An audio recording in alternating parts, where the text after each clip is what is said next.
Friends, आज बात करेंगे हम वॉट्स के बारे में। मोके या चिंडियां आम जबान में इसे कहते हैं और ये एक वायरल डिजीज होती है। ये आपके जिस्म के किसी भी हिस्से पे हो जाती है,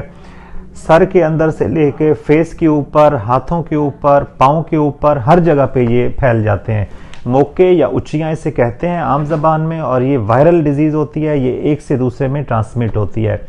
जैसे कि अगर आपके पैरों के ऊपर मोके या चंडियां हैं तो इसकी रीज़न ये होगी कि शायद आपके पैरों के ऊपर कोई छोटा सा माइक्रो कट था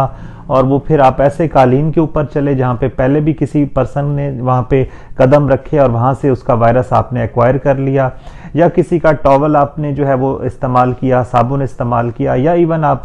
जैसे कि बार्बर्स के पास जाते हैं शेव बनवाने के लिए या जो है वो ख़त बनवाने के लिए, तो उसमें क्या होता है कि वो फिर आपको जो ब्लेड यूज़ करते हैं उसमें पहले किसी ऐसे पर्सन ने कराया जिसको कि वॉट्स थे, जिसको मोके थे, तो फिर वो आप में भी ट्रांसमिट हो जाते हैं। ये छोटे छोटे से जो है वो एक मोके नुमा होते हैं जिल्द के ऊपर, और ये बियर्ड एरिया के ऊपर भी हो जाते हैं और ये देखने में बहुत बुरे लगते हैं। और इनकी वजह से जो है ना एक पेशेंट जो है और एक बंदा जो है वो बड़ा जो है वो कॉम्प्लेक्स फील करता है।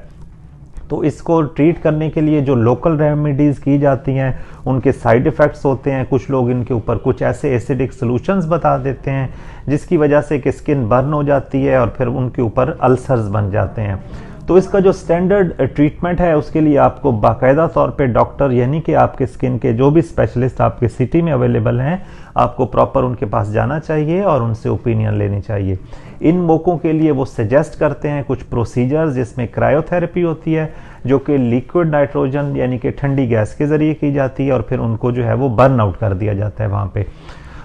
तो दूसरा तरीका जो है वो इलेक्ट्रोकॉटरी है। इसके अंदर जो है वो हम एक करंट इंट्रोड्यूस करते हैं ऐसी जगह पे जहाँ पे वॉट है, तो उसके बाद जो है वो वहाँ से वॉट गिर जाता है। लेकिन इसके मल्टीपल सेशंस रिक्वायर्ड होते हैं क्योंकि ये इतने छोटे माइक्रो मतलब वायरल डिजीज़ है कि हमें नज़र नहीं आ रहे होते बाज़ औक़ात किसी जगह पे, और फिर वहाँ पे वो आहिस्ता आहिस्ता बड़े होके वहाँ पे भी उसी तरह की ओवर ग्रोथ बना देते हैं। तो मल्टीपल सेशंस करने के बाद 2 या 3 सेशन, या कुछ लोगों में सिर्फ एक ही सेशन का इलेक्ट्रोकॉटरी का सेशन जो होता है उससे ये वॉट्स जो है वो ख़त्म हो जाते हैं।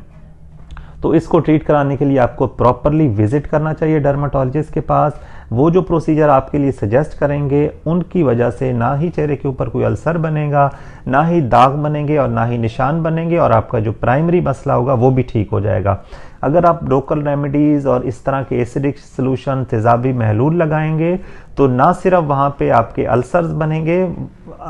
और उसके साथ जो है वो स्कार्स यानी कि गड़े भी बन सकते हैं जो कि देखने में बड़े बदनुमा लगते हैं, और उनकी वजह से जो है पेशेंट